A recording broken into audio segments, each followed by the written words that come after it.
Tracy Amigos, former football coaches turned insurance agents to talk about Texas Aggie football. Hi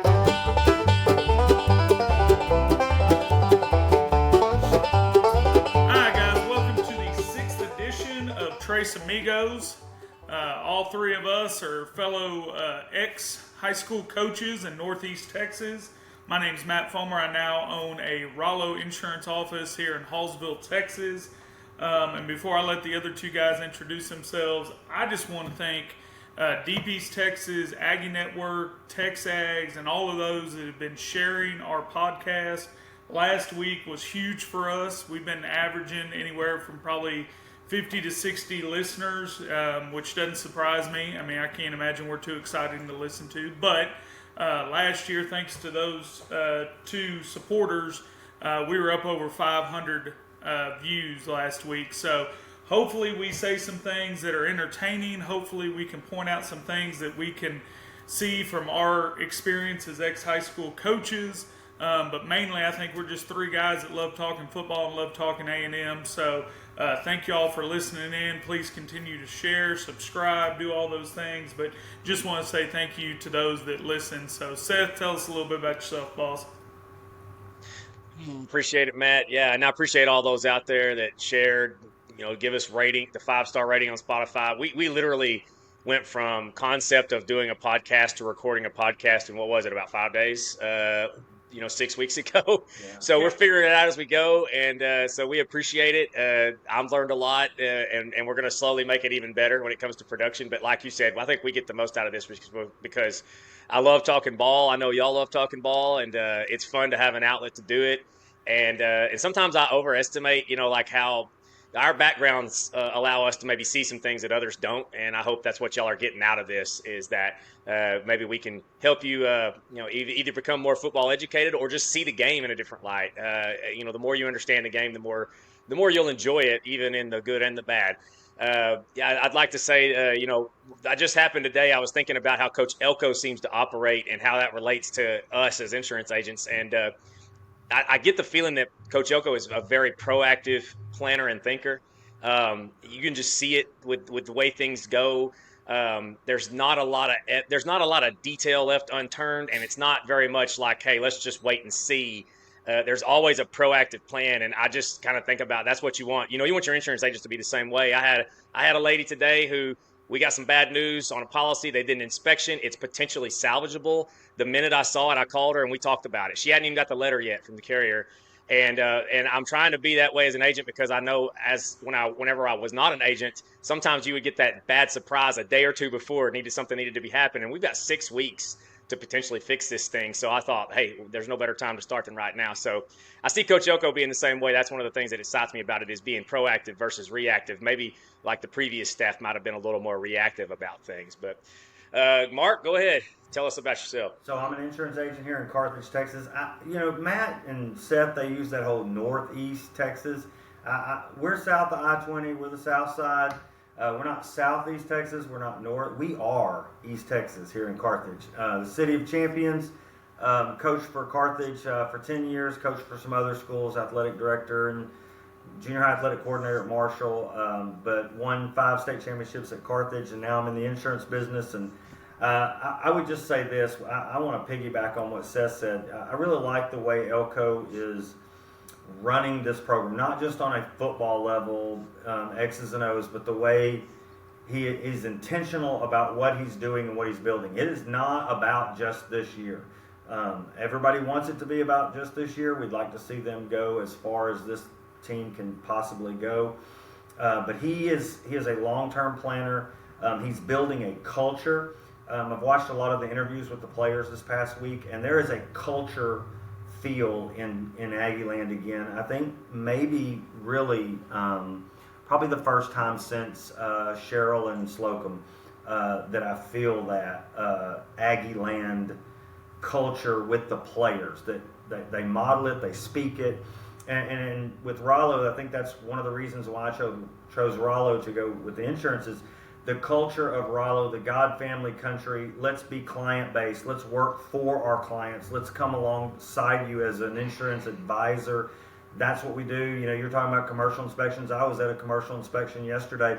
I just went out. There's really nothing I do as an agent. I could just sit in my office and let that thing come through as a report. But I went out there just to walk alongside them as an insurance person who's an independent inspector, does the inspection, and when he says stuff to them, I can relay that to them in simple terms, and hey, it's not a big deal.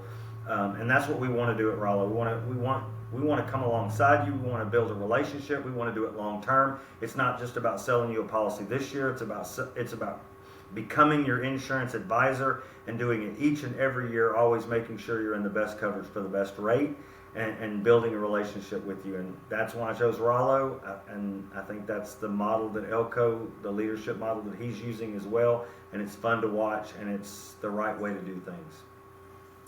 Agreed. So if you haven't listened before, what we normally do is we'll go over the previous game, which this week was Arkansas. Me and Seth kind of focus on the offense, and we call it the good, bad, and the ugly, and then Mark will go over the good, bad, and the ugly of the defense. My good is the running game that finally we committed to in the fourth quarter. If you look at Moss, who is without a doubt our A running back, our first guy out of the box, the first 3 quarters he had 7 carries, only 27 yards. In the fourth quarter, he finally wore down that defense, and the O-line did their part, and he had 6 carries for 90 yards. So he really came alive in that fourth quarter. I know that everybody wants to see that explosive pass game. Everybody wants to see the big bombs and all those things. And we had one of those with Noah. And if you go back and watch the game, the 2 plays prior to that Noah catch and run were 2 positive run plays from Moss. If you go back to the passing touchdown down on the goal line with the tight end, the 2 previous plays to that were positive run plays from Moss. Moss is the key to making this thing work. And I think for years we've watched Alabama, we've watched LSU have these big powerhouse running backs, Derrick Henry, Fournette, all these guys we've seen that just were you didn't want to be the safety trying to fit up with that guy in the hole. And we finally have one of those guys, and I think we need to appreciate that fact, and I think we need to continue to be persistent with giving him the ball. All 3 of us are in sales. A lot of the key to sales is persistence, and the key to me getting my wife was persistence. So I would advise Elko That's to be called luck, persistent. Matt. That's called luck. Luck, persistence, whatever you want to call it. Keep being persistent. Give Moss the ball, and I promise you, in the fourth quarter, just like this last week, you're going to be rewarded for it. So, Seth, what do you got, boss? I'm good. And that's Le'Veon is. You're right. He's the cog that makes the whole thing go this year. And the passing game will help him too once we start connecting, because there's meat on the bone in the passing game. If you watch the pass, the all 22, and you can watch and see what we've missed a lot of things these last 2 weeks in the passing game, that if we start hitting those things, even I'm not saying 100%, that's not realistic. If we just start having 30 to 50% more of what we're missing in the passing game, that's only going to help Le'Veon, because, man, Arkansas, the old coaching adage is you don't want to run it into walled cities. Well, let me tell you, Arkansas had a walled city set up to stop Le'Veon Moss. They absolutely gave no respect to the passing game. There were many times they had 0 coverage in place, which means they were manning up our receivers, and they had 8 dudes dedicated to the box and just leaving their guys on islands. And until we start punishing defenses for doing that, we're going to continue to see that. And so that's where, if we can get this passing game rolling, I only see Le'Veon's productivity increasing over the rest of the season. And that's what's beautiful about the position we're in, is that while we're 4-1 and sitting in a decent spot going into the Missouri game right before the bye week, we're still untapped in the potential when it comes to that. Le'Veon, another funny thing I thought, you gleaned from the press conferences, Le'Veon kind of went missing in the middle of the game. We didn't see him for a few series there. And Coach Elko addressed that in the press conference, saying he was dealing with a shin bruise and some anxiety. And then there were some weird thoughts online about Coach Elko using that term. I think we're overthinking that about Le'Veon. I don't think he needed to go see his therapist at halftime. I think it was the fact that Le'Veon, apparently, from what some people I know that know some of the coaching staff say, that Le'Veon turns into a different person during the game. Like, he literally, And there's a lot of football players that do that. That's how they have their edge. They have to transform into this Jekyll Hyde figure to go out and do what they do. And so sometimes some of your logic is gone and you're just kind of thinking with your predator animal brain. And that might be why we see sometimes he misses some of the cuts on the counter and things like that, because he's not doing a lot of logic in his brain. It's a lot of aggression and attack. And so I think that's what they had to kind of get him calmed down. And I love that he put his green cleats on, and that changed him back to who he was, because he has always got them brightly colored cleats. And I don't care if they want to wear pink cleats. If that's what makes them play like Le'Veon played it, I don't care. If he wants to be Shoeless Joe out there. Just get That's right. You want some Wolverine work boots on, and you're gonna run like that? Let's roll. Like that is what we're gonna do, and that's where I love this quote from Le'Veon's press conference. I got the picture to share with you right there. They asked him about what he remembered on that 30-yard run, and he kind of just goes, "I don't remember much. I just be balling really," and that tells you everything you need to know about Le'Veon. Like, just get him there, get him comfortable, and then run the schemes he's doing well that day. You know what I mean? Like, you can't be too aggressive in trying to form him and mold him into something he's not. Like, let him go be Le'Veon, and let's just build around that to go. And so, as a former coach who's coached running backs, God bless Trooper Taylor, because I can only imagine what game days are like with Le'Veon, trying to get him dialed in without being too crazy and stuff. I used to coach a kid that was the same way, and he would channel that aggression. I mean, that aggression, I make a joke and say I'm pretty sure he had a demon in him that he would channel for his games, this kid I used to coach. But hey, we were going to use it to get first downs if we had to. I'm not above some demonic possession to get first down. There was a game we were playing, undefeated team, week 9. I'm sorry, it was the last week of the year. Whoever wins this is a district champion. They were ranked number 4. And he usually didn't start the series in offense because he was the linebacker and come off the field, start the other kid, play 2. One of the coaches tapped me on the shoulder and said, Drennan, look at Carl back here. And I looked back and saw Carl's eyes were black. I don't know how else to describe it. It was the weirdest eyes I've ever seen on a Friday night. And I just knew that I've got to put him in and give him the ball. So I sent him in on the next play, and we ran the counter, just like A&M does. And he broke about 3 tackles, stiff-armed a guy going into the end zone for about a 65-yard touchdown. Just said, I'm going to win this game. We needed a touchdown to basically ice it. That iced it. We were going to win the game. And anyway, yeah, so I've seen that before, where it's like sometimes you just got to find a way to get that kid pointed in the right direction and get him doing something he's good at, get him thinking just a tiny bit, but don't want to dial that back too much. Let him go be that animal. Yeah. All right. Well, the next part I'm going to talk about is the bad, and it's not necessarily bad. And I think we have a very, very good offense coordinator. The guy does things to set other things up, and you can see his thinking throughout the game and what he's setting up.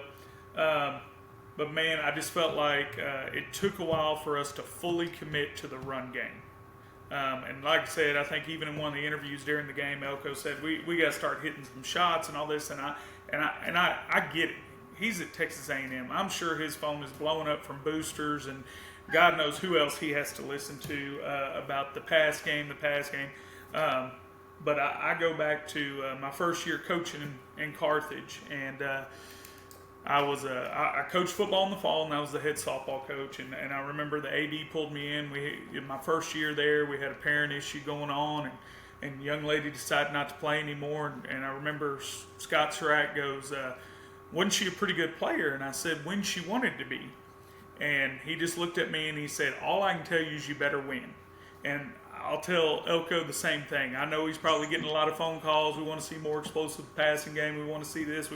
If he wins, everybody's going to be happy with him. Winning cures everything. And so I would just like to see us commit to that run game a little bit earlier. That was my bad. Seth, what do you got on the bad? I'm going to go with the passing game in general, because of the symbiotic relationship it has with the run game, that we're so close but so far away. I'll show you a clip. We saw on almost, you can't hardly even make it more identical. In the Bowling Green game, I used that Noah Thomas as an example of, the dimmer switch going on, and Noah's continuing to show an ability to get behind the defense. Here we see Noah run a corner post, a nice little double move, gets all the way behind the defense, and we can't connect. And I'm going to tell you, If you're a defensive coordinator, Noah had already burned you once in man coverage early in the game. This was in the first drive in third quarter. If he connects right there, I have a feeling that defensive coordinator is going to say uncle, and they're going to start running a little more one, a little more looser coverage, maybe putting 2 safeties out there because you get burned once, you'll be like, hey, they got us there, but we're going to stick to the plan. They get you twice. At that point, you're going, I don't know if the plan's going to continue to work, and that would have only opened things up more for Le'Veon and the backs to run the ball. So that's one of the things we got to see is that to run the table. Like, let's go pie in the sky. We're going to run the table maybe up until the Texas game. And now us and Texas are both playing each other in a huge, huge game.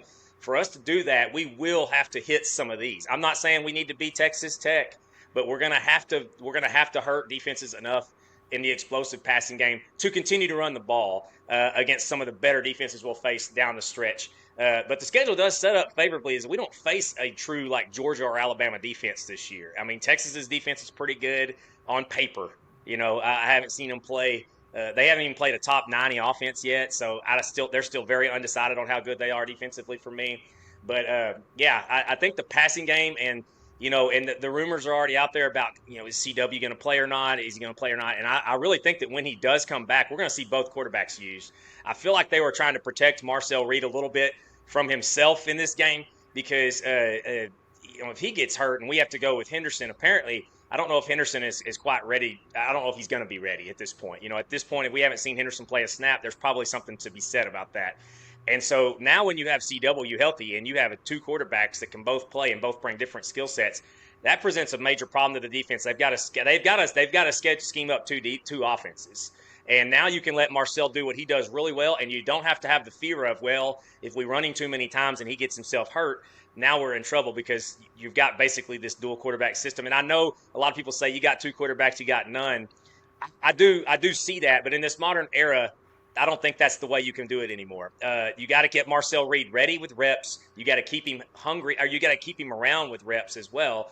And showing you are committed to him. And the great thing about this is I've said it before, Colin Klein did this last year. This is not new hat for him. Last year with Avery Johnson and Will Howard at Kansas State, they both played a lot. Will Howard played about probably 60 to 70% of the snaps, probably 70 in the regular season, and Avery Johnson played maybe a quarter of them, maybe 30%.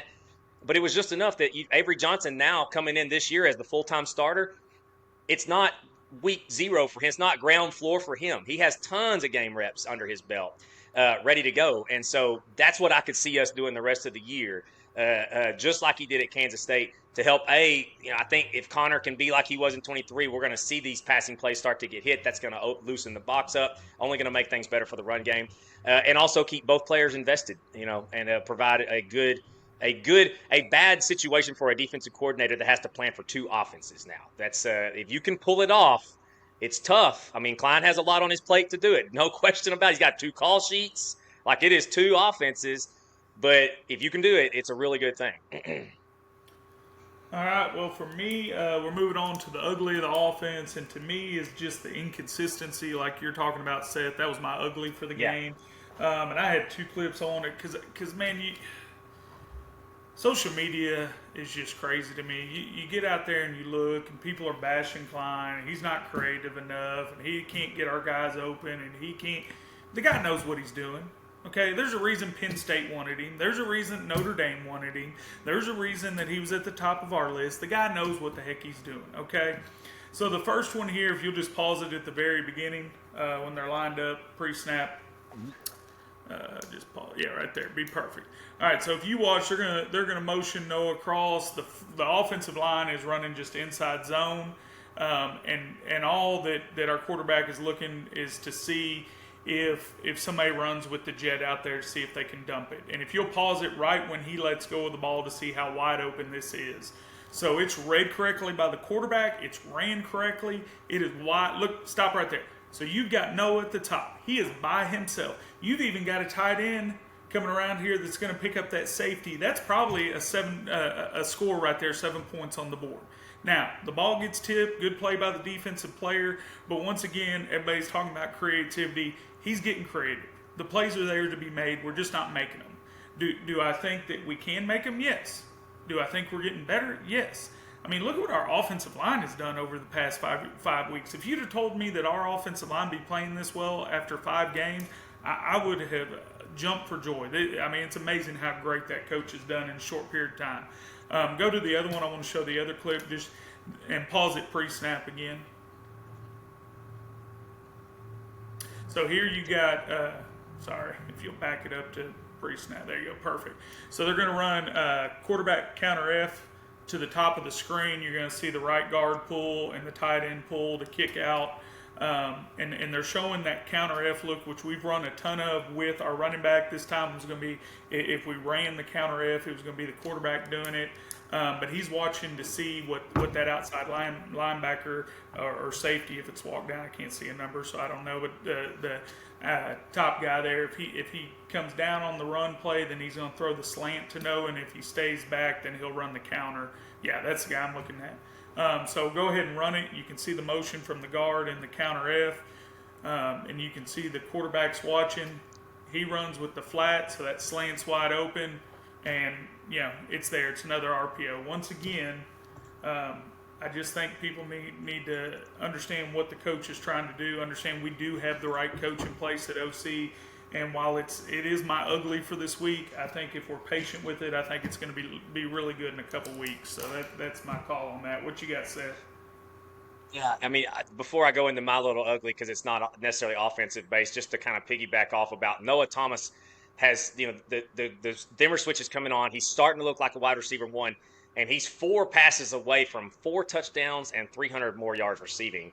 Last week he had the short route thrown where he broke the tackle, but his knee was down. And he had another post he got overthrown on. And then this year I looked at this game and it was like the exact same deal. I showed you the clip of the post. He got behind the whole defense and we missed him. And on this one, his speed, if he catches that, that's maybe a house call, because the one threat they had, we had Trey Watson putting a hat on him. So there's a lot of yards Noah Thomas, I'm not saying he'd be leading the SEC, but I bet he could be a top 5 yardage-wise if we're connecting on those things more frequently.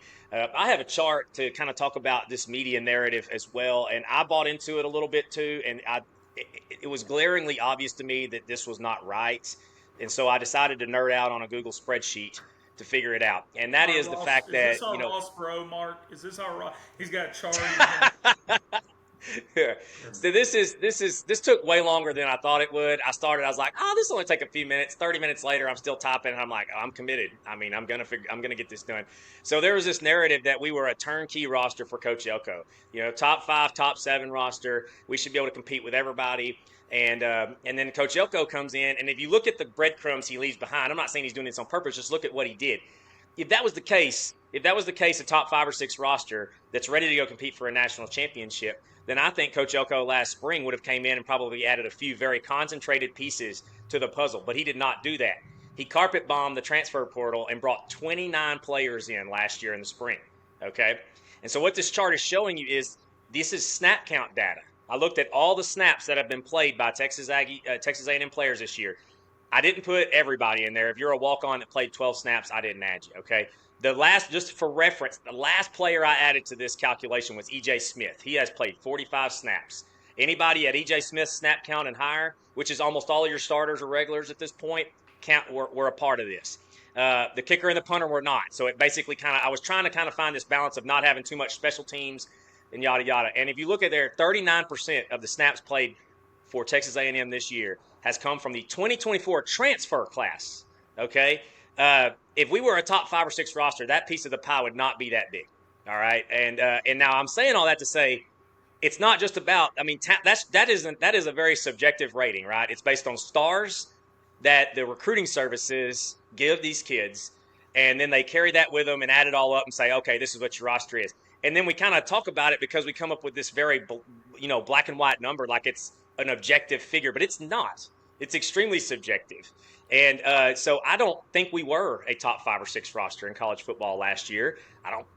That doesn't mean we can't be through development now, if that makes sense, because I think that's one of the forgotten pieces of the puzzle. It is about 5 stars. Don't get me wrong. You got to sign some 5 and 4 stars. You can't just win it all with a bunch of kids with good heart that run 5 flat 40. Okay. But you can, but you got to develop them too. You can't just have a 5-star come in as a freshman and he's the same player as a freshman and a sophomore and a junior. And I think that's what we were seeing happen. You think about Bryce Foster, you think about Ruben Fatheree, Evan Stewart. We've watched those guys play a bunch of football, even if they transferred. I don't care about that. I'm saying, did you see a player that was progressively better each year? And I didn't. It seemed to me like Evan Stewart was even maybe better as a freshman than he was as a sophomore.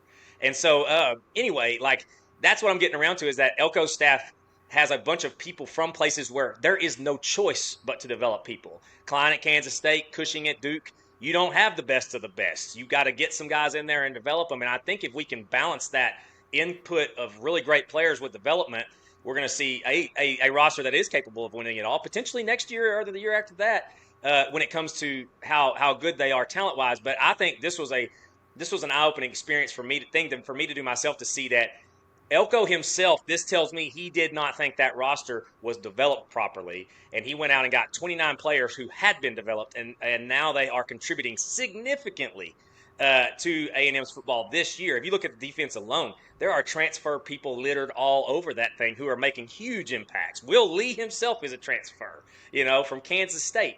And so, anyway. I was going to tell you, both starting corners, this is just off the Yeah. top of my head, the will linebacker, Yeah. right guard, 2 of the 3 starting wide receivers. Yep. Am I missing anybody? There's a defensive end that transferred in. That's right. Hal. Yep. Well, You both got of Cassius them. Howell at the Jack. They're Yeah. both really You good. Got Ratcliffe in the secondary as well. DJ The Mays. defense is just full of those guys, and offense too. Yeah. And then it's really exciting to see. Not only do those transfers come in and look better, but you've got guys like Fatheree and Crownover who had looked like Fatheree was such a letdown. Freshman All-American. I know he got hurt, but then he came back. And Fatheree has been amazingly consistent this year. Yes, He looks like great. the freshman Fatheree we had that looked like a future NFL draft pick to a T. And so, like, seeing that development happen that fast is super exciting because that's not going away. That's going to be a tenet of Elko's tenure here. And so I'm very excited. I'm going to I'm going to do this same chart next year around the same time just to see. I bet that slice of the transfer pie is going to be much smaller next year after a year of development. Yeah, and this offseason, I have a feeling it will be a very calculated strike on here are the pieces we absolutely need to put somebody elite out of the transfer portal into this spot instead of just going, we need to get as many people in here as we can to change the culture and just get some experience in this field house. And so, anyway, that's my ugly was the roster was not as good as we thought it was, and the media led us to believe. And I honestly think we used to always joke about the Longhorns getting their roster overrated by the recruiting sites because that was good for business. Guys, I think we are experiencing that now. Aggies having hope is good for business for the recruiting websites. And so they are inflating our stuff a little bit now to make us be, hey, look at this. We got some hope. For better or worse, they're just trying to run a business. I'm just trying to deal in what is the facts. I don't think we were a top 5 roster right at the beginning of the season, or maybe when Elko took over at least. So that's my ugly was the roster. Good look at. So, Mark, give us the good, the bad, and the ugly on the defensive side of the ball. Well, the good is as you watch film, and it's really it's in the whole sense of watching the film. This defense is starting to figure this out, and it's really fun to watch as a coach. When you watch film and you kind of see guys understand the scheme that they're running, and they're playing it well. They play their base defense, whatever it is for that week, because it's kind of different every week, but especially this week, they're really starting to figure out this defense and what their role is and doing it well. I went back and kind of just guesstimated. I'm not a nerd like Seth. I'm a defensive guy. We draw X's and O's on yellow Chief tablets. That's what we do. We're old school. And just by my assessment is 90% of the film from Arkansas, 90% of the defensive snaps were clinic film. And what I mean by clinic film is I spoke at several clinics, regional meetings, spoke at Kevin Sunland's clinic. Always say, I spoke right behind Gary Joseph of Katy and Joey McGuire when he was at Cedar Hill. So, I ended up in that spot accidentally, but I was there and I did get to speak. You should have latched on to Jerry McGuire. You'd be making pretty good money now. Joey McGuire. Did I say? I said Joey. Sorry, Joe. Yeah. Anyway, but clinic film, when you pull up clinic film and you put a film together and you want to show clips, you've got to find snaps where, it looks clean. If you're playing Tampa 2, that everything's clean, everybody's where they're supposed to be, everybody's matched up, the routes pop up and they match up good, and everything's done well. 90% D-line, linebackers, secondary coverage, whatever it is, run fits, 90% of it was clinic film. It was amazing to see. Yeah, we had some bust. But they're starting to play together as a defense, communicate together as a defense, and it looks well coached. If you're grading coaches on film, which is how we were graded back in the day at Carthage when we were winning state championships at the beginning, they didn't care what we did in individual. They didn't come over there and watch us, but when we turned on the film, it better look like it's supposed to look like. Well, that's what A&M's starting to play. It's starting to see on film. And the D-line, their technique is the D-line coaches got to be really good, because I'm seeing so much growth out of those guys, and they are starting to wreak some havoc up front. And the Missouri coach kind of cocky, but I bet you his offensive line coach isn't too cocky this week, because he is stressed out watching that film. Don't question that guy. He stands on business. Yeah, he stands on business. I'm not a fan. I don't even know what that means. I'm not a fan of some of the things he says, but I'm sure he's a good coach. I always wish I had hair. I just don't wish I had his hair. Is that real? Can I buy that on Amazon? Anyway, so the bad was giving up the big play. We allowed the quarterback to move up in the pocket, even though we were whipping their face. So let's look at that. So if you look at the snap, we're in two. Are we in two man or are we in man free right here? You'll have to. Is this the clip of the touchdown? This is the touchdown. Yeah, I think it's man free. It's man free. Actually, it was the disguise. It's a disguise. It's actually two man. When it's a disguise, if you look, the safety's going to bail out and cover there. But it's definitely two man on this side because they've moved this safety over. So to the side where the throw's going to go, you have man-to-man coverage on the trips. Hill's in the slot covering the guy that's going to score, and he has a safety over the top. And I want you to think about that, because when you watch it on, offensive guys even that don't know what they're talking about on text message groups, they're all mad at this poor guy, but he thinks he has help. But the safety bites on that out route, and I'm telling you, Deion Sanders' ego couldn't have covered it this long. Now, but if you look what happened and why this route went so long, and it ends up being a scramble fly route, because that's not the route he was supposed to run. This is a scramble deep corner. But if you look at the D line, if you look at the end zone copy of this now, you'll see what I'm talking about and letting this guy step up and how close we were to this being a nothing burger. It was really good stuff. So this is right before he steps up. And if you look at it, we've got a defensive end that's completely dominated a guy. We've got another defensive end that's gone inside on a loop stunt. He's took completely right there. He's being pushed in the back, which they never call. Stewart is on an outside loop from the inside. He's being pushed in the back. The guy that could have helped us a little more, and it's a hard thing to teach with D tackles, is you're the guy with the double team. You need to recognize that we're running a loop stunt away from you, and you've got inside pocket protection, and you ended up with the double team. Well, if you end up with the double team, own the double team and just at least stalemate it to close the pocket out. He's going to take the path of least resistance, as we used to say to D linemen, and you're not supposed to do that when you're the double team. You have to realize if you're that D tackle, I got the double team, which means everybody else on the D line is one-on-one, and I'm gonna fit mine up and play the up escape.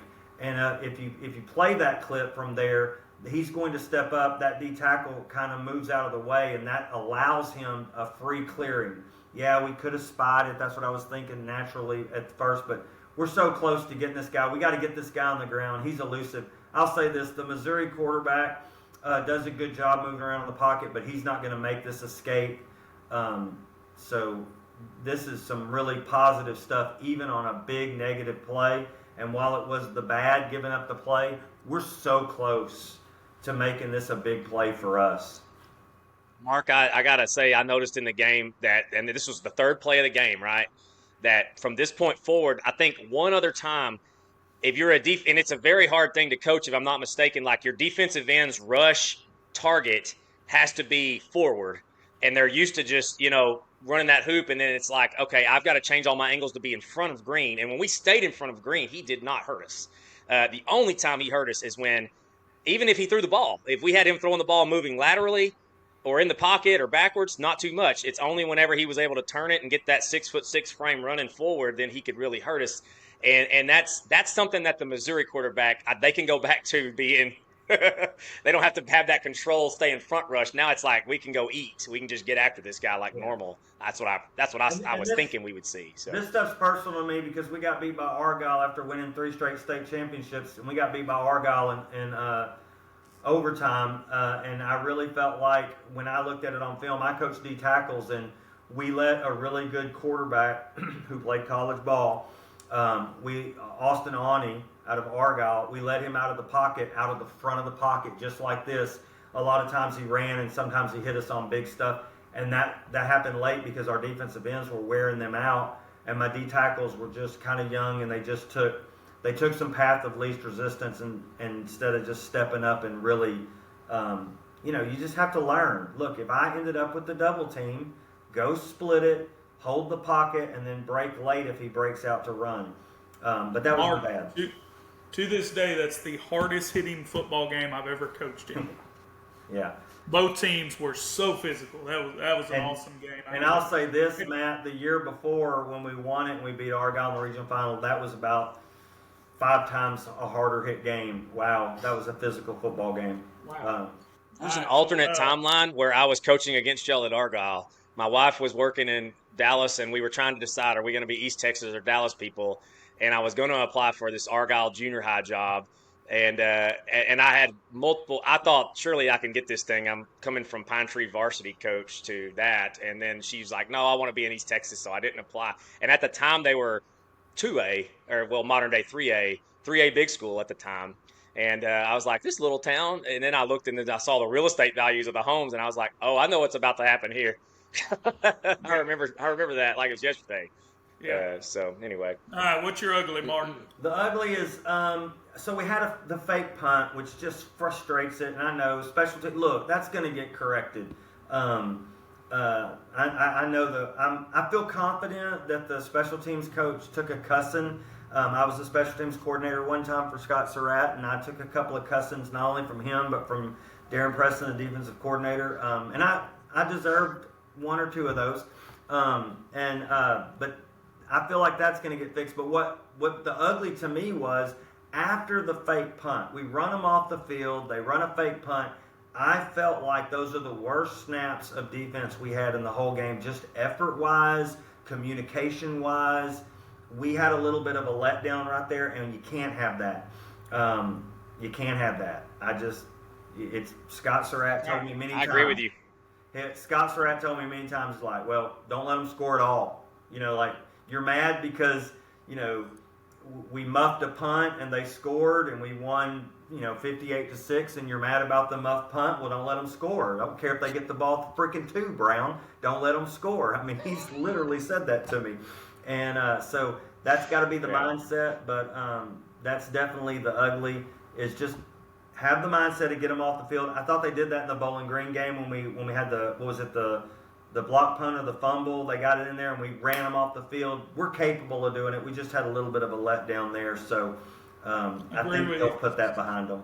All right, so let's go over what we predicted for the Arkansas game and actually how it came out. So my prediction was 34-17.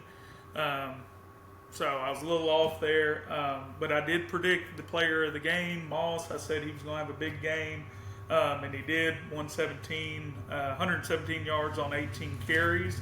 But I think Mark takes the cake on his prediction as far as specifics. So Mark, tell us about your prediction.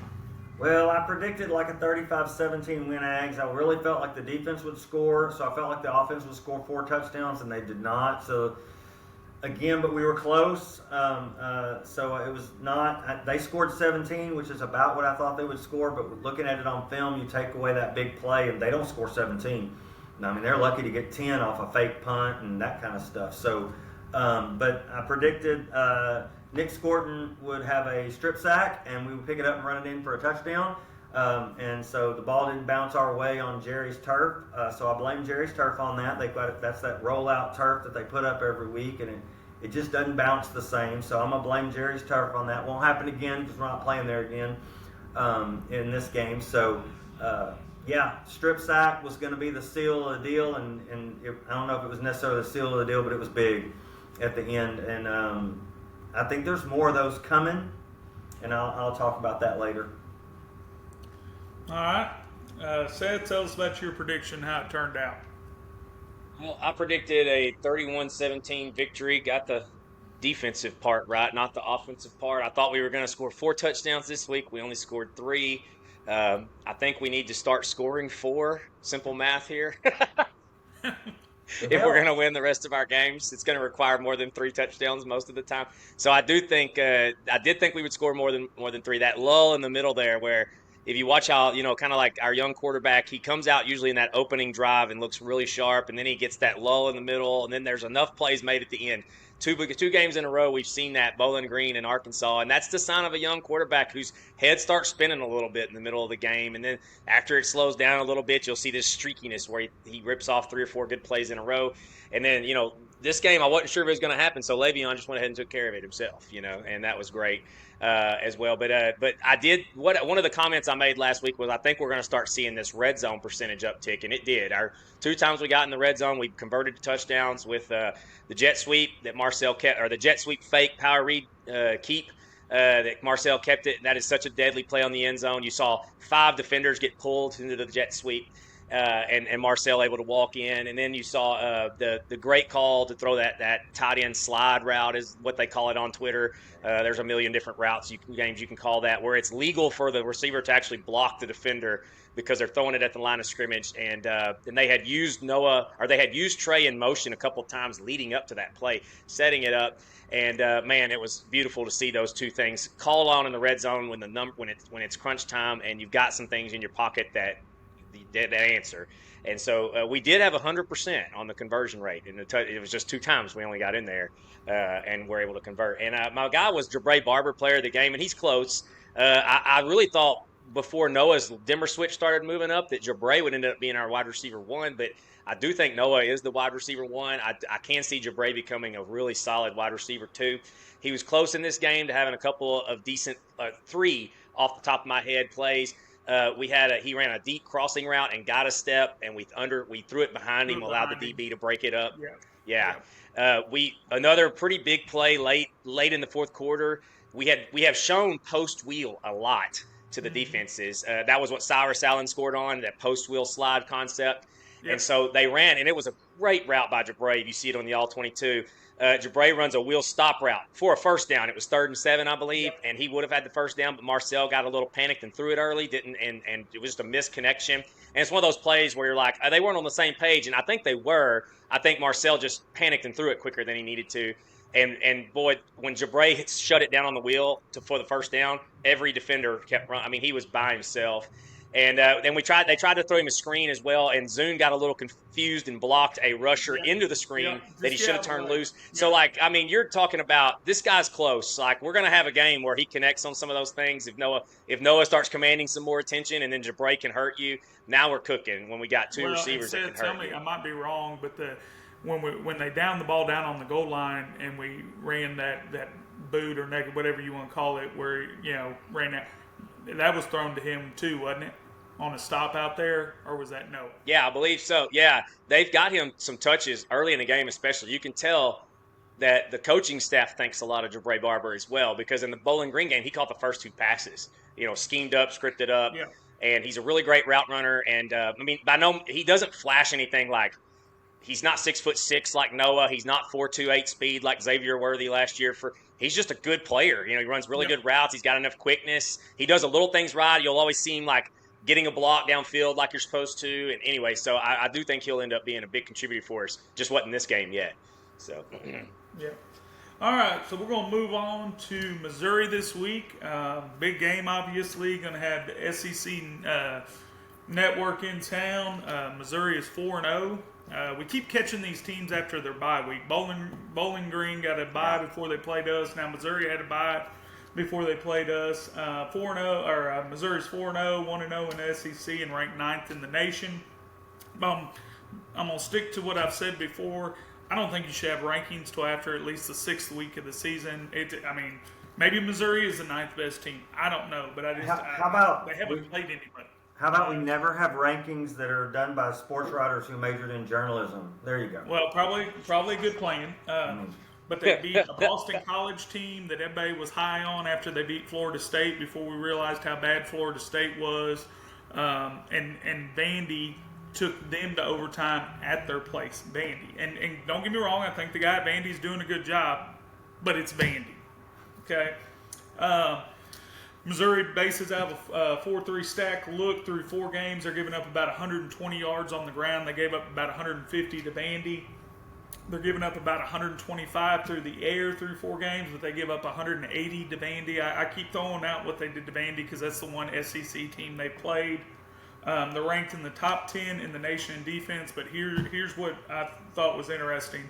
In the last 2 games, they've given up 3 touchdown passes of over 35 yards, all to mobile quarterbacks. So Reed is obviously the more mobile quarterback, but if Wigman's in there, it's not like it's not like you got me taking snaps. Okay, he's definitely athletic enough to be mobile. Yeah.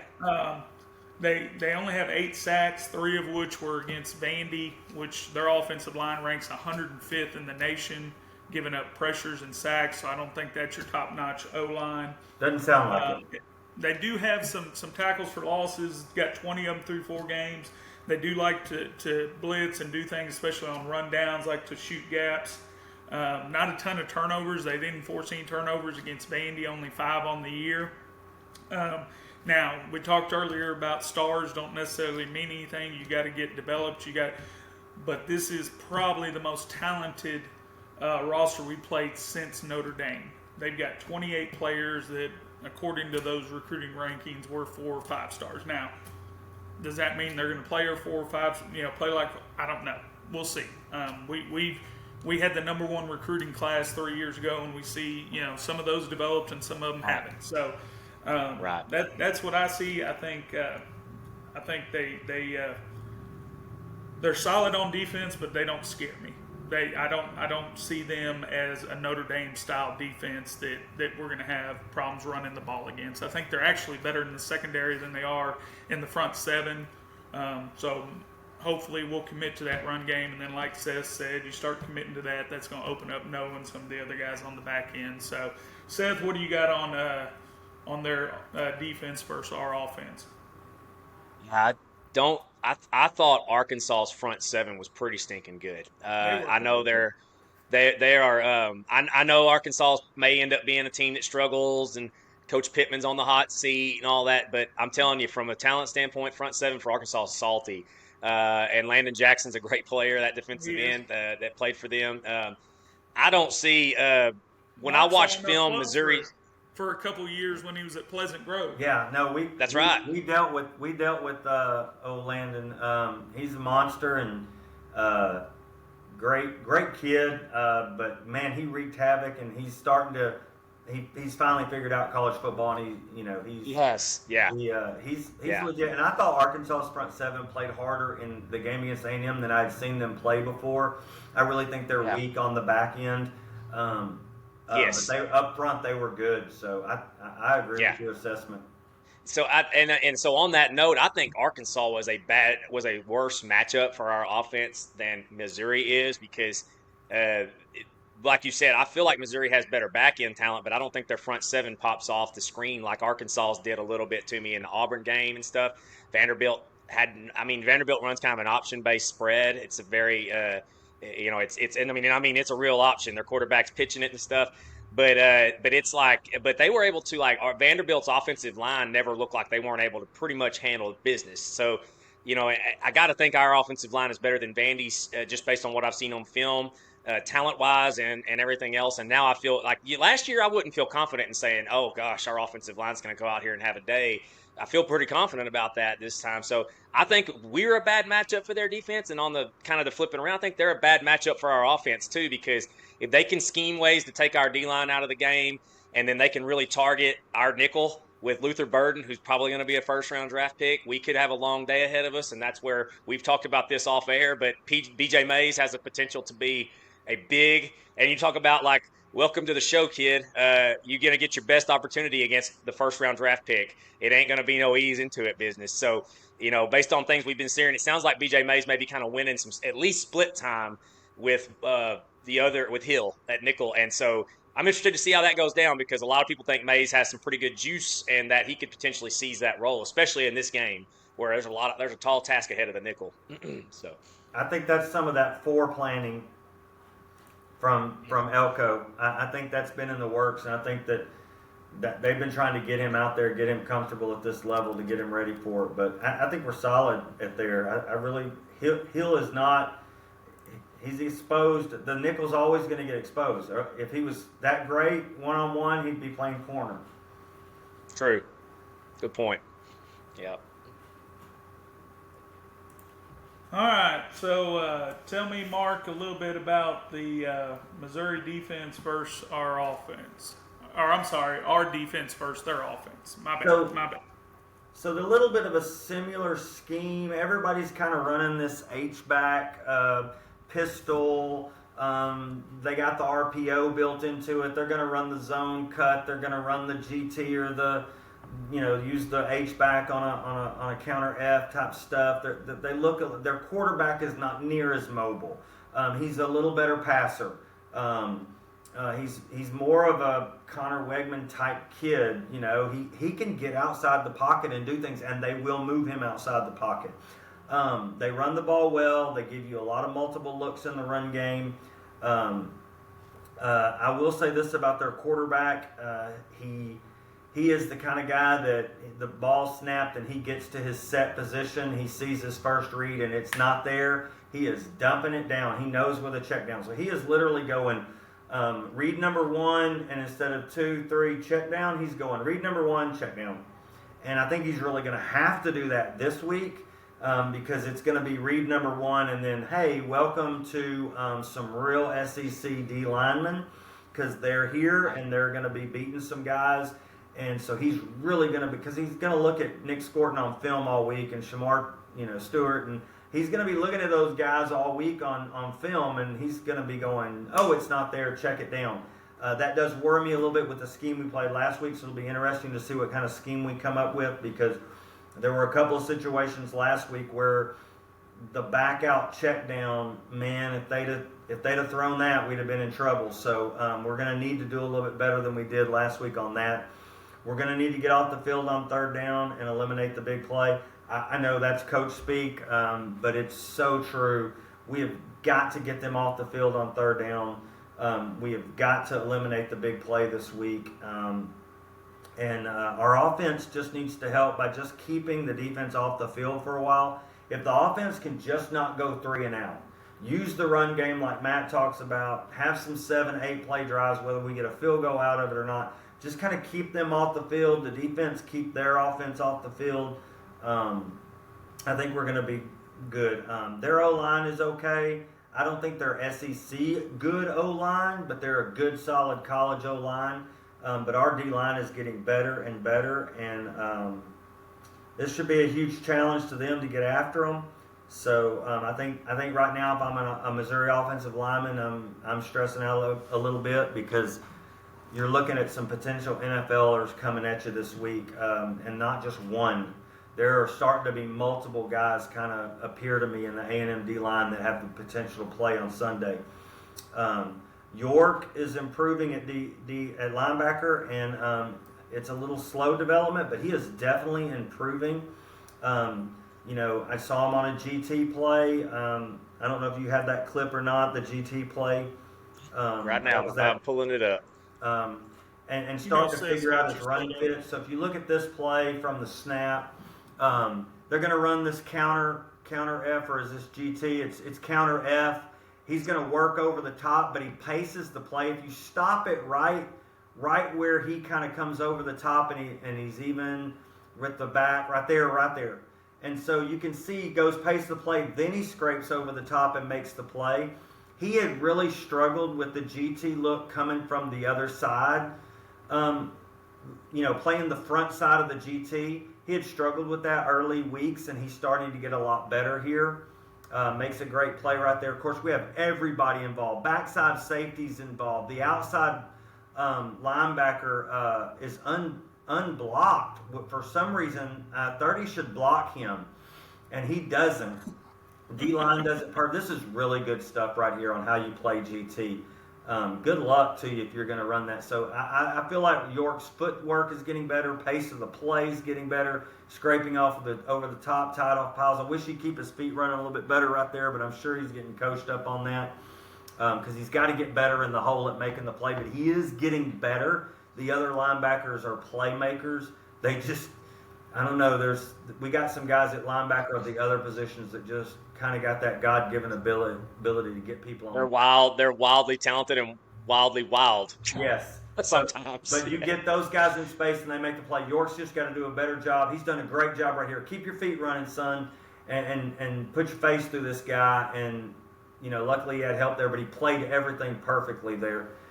So he's getting better. So I wish I could see what number was that. Was that Cassius Howell that took on that kick-out block? Yes. Who is that at defensive end? I think that is really good. It's really good. He squeezes, he takes it on, and watch, if you'll really watch this, D-line play-wise, he's going to take him on, but then he's going to move inside He's of going that to block cross face and get to across. Get the other guy, which allows the scrape over the top. That's Yep. beautiful DN play right there. That, he gets two that for that one right that there. technique is and as of looking at this from an offensive perspective, I've coached in a lot of gap schemes. I'm like, we always just told running backs and the puller, whoever that is, if you're the kick out guy, give us your butt pointing in one direction.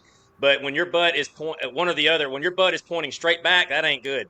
Because now the lead blocker don't know whether to go inside or out. The running back don't know whether to go inside or out.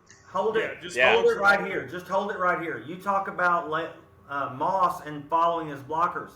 If 8 could squeeze through there and get York, and the back follows him, that takes the outside linebacker out of the play, and now it puts your safety one-on-one.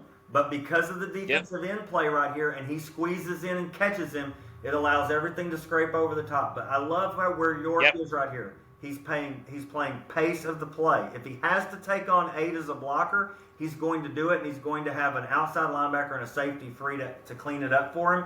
But when the defensive end squeezes it inside so far that it scrapes over the top, he's right where he's supposed to be. He's clean. He's out of the trash. He's tied off a pile, and he's right where he's supposed to be. It's good football. It's really good football. Agreed. He looks like a ball in the short weeds now, Yes, not the tall weeds. He definitely looks like he knows what he's doing right there. There you go. All right, so we're going to give our predictions for the upcoming game. I'm going to change mine a little bit. I'm going to say that last week is a step forward in our red zone offense, and I'm going to say we're going to win 28-21. I think they're going to hit us for a couple big shots. I'm not doubting Elko's ability to draw it up. I just know, like Mark said, they have some GoDaddies on the outside. No doubt about it.